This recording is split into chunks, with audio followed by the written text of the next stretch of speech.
काय काम करतात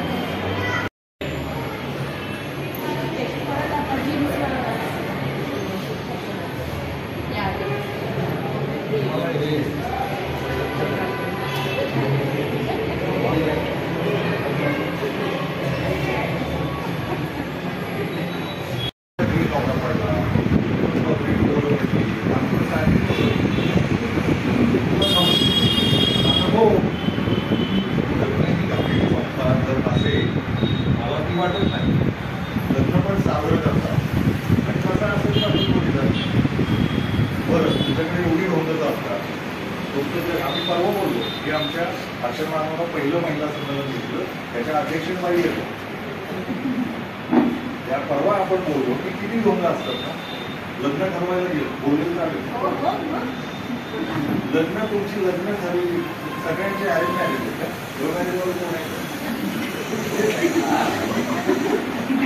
आता ते लव्ह मॅरेज पण धोकीच आहे आणि अरेंज मॅरेज आणखीनच धोकी. ते एका बाईला एक बाबा दाखवायचा आणि एका बाबाला एक बाई दाखवायची पाहिजे. आता चालतात का तुम्ही सोशल मीडिया? तुला गाड्या घेतात आणि येड्या पोहोचत काहीच नाहीये. कुठली गाड्या स्वयंपाक येत होता, काय काय बनवता येतं आणि सासूबाई कधी सांगितली आई सांगते की घ्या घ्या वेळ संसार ती म्हणते शेजारला आणली इथंच बनवलंय.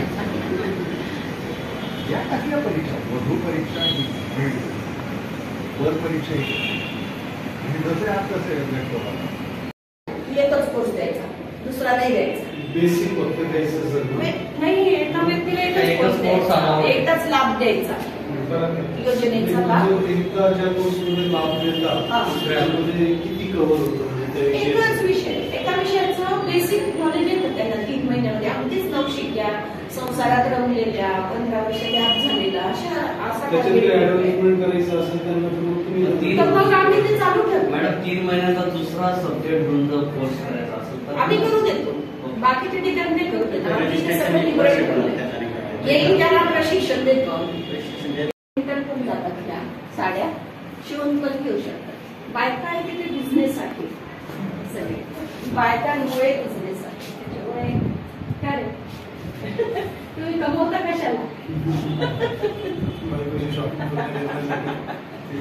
त्याच्यामुळे त्यांना आणि मुलींना सगळ्यात एक